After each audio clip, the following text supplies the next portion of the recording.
Alors, est-ce que vous aimeriez trouver un moyen, une méthode très simple pour vous sentir en pleine énergie dès le début de la journée sans avoir à y consacrer plus de 3 minutes? Donc un rituel extrêmement simple.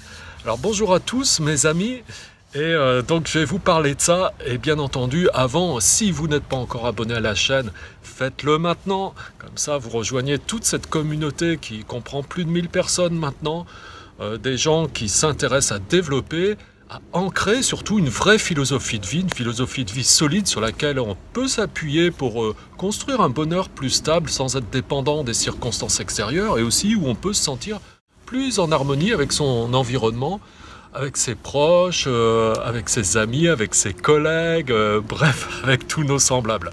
Donc abonnez-vous maintenant, de cette manière vous recevez aussi automatiquement une petite alerte à chaque fois qu'une nouvelle vidéo sort, donc vous êtes mis au courant. Voilà.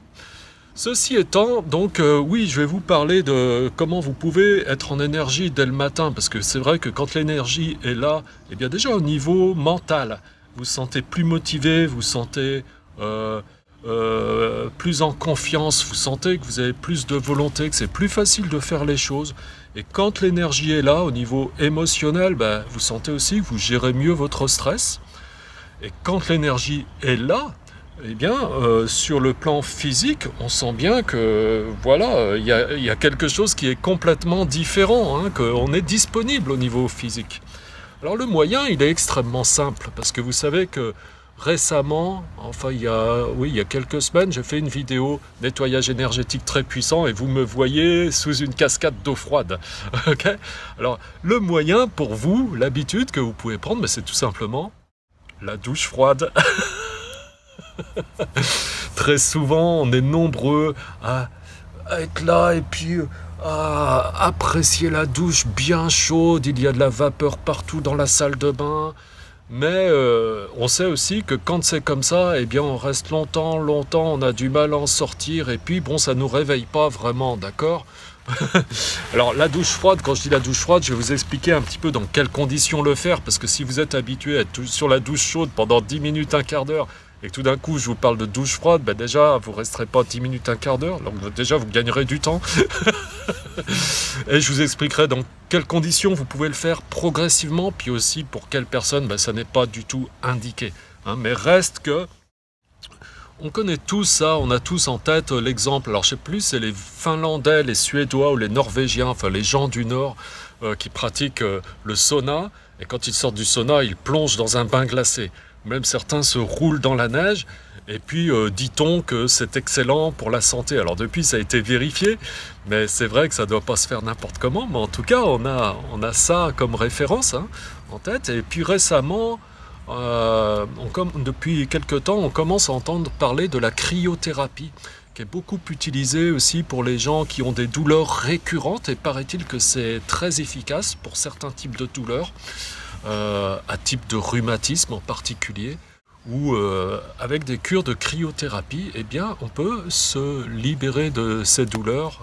Il y a des sécrétions d'endorphines qui permettent d'éteindre les douleurs. Enfin bon, je ne sais pas comment ça se passe exactement au niveau physiologique, il y a une explication, mais en tout cas le résultat est là.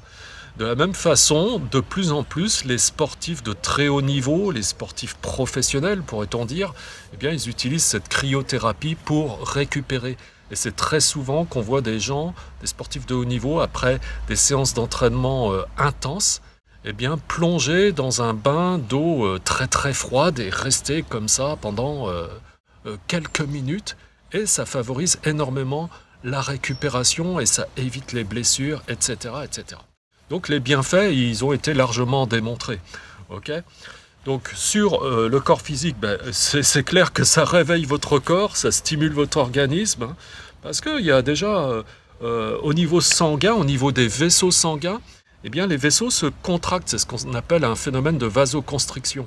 Et puis donc cette vasoconstriction, elle stimule la circulation de retour. Et donc ça permet d'accélérer l'élimination des toxines. Ça permet aussi de favoriser les échanges au niveau gazeux. Donc on renouvelle tout l'organisme en oxygène. Ça favorise la récupération. Donc c'est extrêmement intéressant. Alors comme je disais aussi tout à l'heure, ça stimule la production d'endorphines, c'est ce qui explique aussi que ça a un effet tout à fait bénéfique sur le sommeil. C'est-à-dire si vous prenez une douche froide avant d'aller dormir, il y a des chances que vous ayez un meilleur sommeil. Donc l'exposition au froid, ça renforce également le système immunitaire. Donc bon, c'est excellent, ça peut nous prémunir de beaucoup de choses. Et sur le niveau émotionnel, cette production d'endorphines, ça réduit tous les phénomènes de stress et d'anxiété. C'est-à-dire que les choses ne restent pas figées, elles circulent. Hein. Et donc on évite tous ces phénomènes aussi de vague à l'âme qui, à long terme, peuvent nous mener à la déprime. Sur le plan mental, c'est un acte de volonté aussi. Hein. Forcément, quand on a cette volonté et on prend l'habitude d'avoir cette volonté de se mettre sous la douche froide, eh bien on développe donc ce muscle, si je puis dire, de la volonté. Et donc, quand on a plus de volonté, on accomplit plus de choses, on est plus en confiance, et puis on rentre dans un cercle vertueux où au niveau mental, on se construit. Bref, ça nous réveille, quoi. Alors, concrètement, comment faut-il faire ça? C'est-à-dire, si vous êtes habitué à vous doucher sous une certaine température, eh bien, faites les choses très progressivement, c'est-à-dire au niveau du mitigeur ou de votre robinet, très progressivement, eh bien, réduisez la température petit à petit, puis un petit peu, puis un petit peu, voilà. Et puis à un moment donné, si vous sentez prêt, que vous commencez à être sous une douche plutôt déjà fraîche comme ça, et bien à un moment donné, si vous sentez prêt, vous pouvez mettre d'un coup le plus froid possible. Et puis rester 10-15 secondes comme ça sous l'eau froide. Voilà, l'effet est garanti, quoi. Voilà. Alors ceci étant, bien sûr, et ça, je pense que si vous faites appel à votre raisonnement, vous avez tous compris que si vous avez des problèmes significatifs d'hypertension artérielle, ça n'est pas indiqué, donc de faire ça. Ne changez absolument rien à vos habitudes. De la même façon, si vous avez des problèmes cardiaques, quels qu'ils soient, ou si vous avez des problèmes circulatoires avérés, quels qu'ils soient aussi, des problèmes circulatoires, mais aussi des problèmes respiratoires, parce que tout va ensemble. Hein. L'appareil cardio-respiratoire, c'est c'est-à-dire tout ce qui est cardiovasculaire et respiratoire, ce sont des choses qui vont ensemble, des systèmes qui fonctionnent ensemble. Donc si vous avez des problèmes respiratoires avérés aussi, évitez de faire ça. Si vous avez des lésions cutanées, évitez de faire ça. Et si vous avez un quelconque doute, eh bien parlez-en simplement à votre médecin comme pour toute chose, quoi. Sinon, la règle, c'est de faire les choses progressivement, parce que s'il y a quelque chose qui est dérangeant pour vous, si vous faites les choses progressivement, vous le sentirez, quoi. Ok ? Voilà.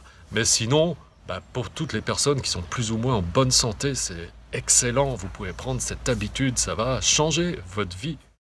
Rien que cette petite habitude. Voilà, j'espère que vous avez aimé cette vidéo. Mes amis, si c'est le cas, je vous invite à cliquer sur j'aime, à la partager largement sur vos réseaux sociaux pour en faire profiter les gens que vous aimez, à qui ça peut rendre service aussi, et puis pour en même temps être avec moi pour développer tout ça. Voilà, comme ça on avance et on est ensemble. Voilà, et je vous dis à bientôt pour une nouvelle vidéo, mes amis. Bye bye.